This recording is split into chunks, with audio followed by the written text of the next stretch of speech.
السلام عليكم ورحمة الله وبركاته. اللهم صل وسلم وبارك على سيدنا محمد وعلى آله وصحبه أجمعين. معلش أنا بعتذر إني ما نزلتش حلقة امبارح عن مباراة الأهلي والبنك الأهلي، لأني بصراحة أنا كنت مشغول فما عرفتش أشوف الشوط الأول من المباراة، اتفرجت على الشوط الثاني. النهارده بقى اتفرجت كده على هايلايتس اتفرجت على الشوط الأول تاني يعني. فعندي شوية تعليقات كده على المباراة بصراحة وعلى بعض لعيبة النادي الأهلي اللي عايز أقول يعني باستثناء مصطفى شوبير، رامي ربيعة، مروان عطية وقفشة، النادي الأهلي لم يحضر أحد. النادي الأهلي لعب مباراة سيئة جدا جدا. أنا عايز أقول إن تقريبا إحنا قعدنا أول نص ساعة أو أول ربع ساعة في المباراة في الشوط الأول إحنا ما شفناش حارس المرمى بتاع البنك الأهلي البلاوطي، ودي يعني بصراحة حاجة من الحاجات السيئة جدا. أهم ما يميز النادي الأهلي أصلا ضغطه في بداية المباراة، وإنه بيعرف يخلص مباريات من أول ربع ساعة في الماتش يعني. فأنا مش فاهم إيه السبب ومش عارف إيه السبب، بس على إدارة الأهلي إنهم يقعدوا مع بعض كده ويبتدوا يشوفوا، لأن إحنا رايحين في سكة مش حلوة. يعني بحكم مشاهدتي للأهلي وتاريخي مع الأهلي، لا دي بداية حقبة شكلها مش هيبقى ظريف مع النادي الأهلي.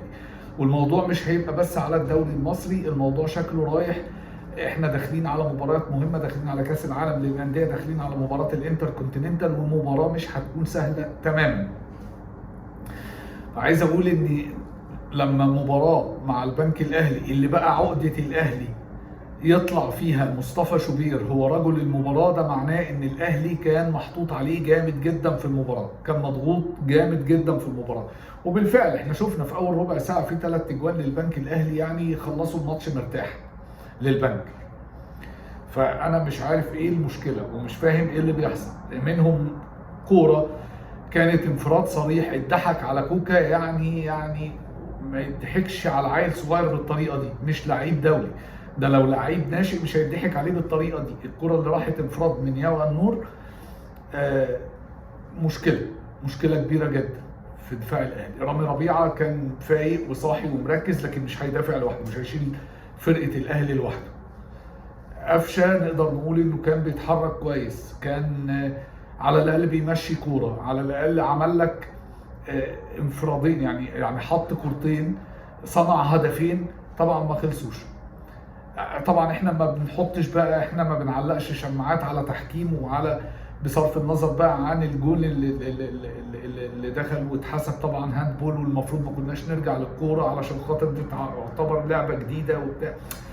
مش التحكيم، ما لناش دعوه بالتحكيم. في ماتشات كتير جدا الاهلي بيكون مظلوم تحكيميا، والاهلي بيعرف يخلص المباراه باقدام لاعبين. فما تقوليش التحكيم، مش التحكيم. كمان عايز اتكلم عن كولر.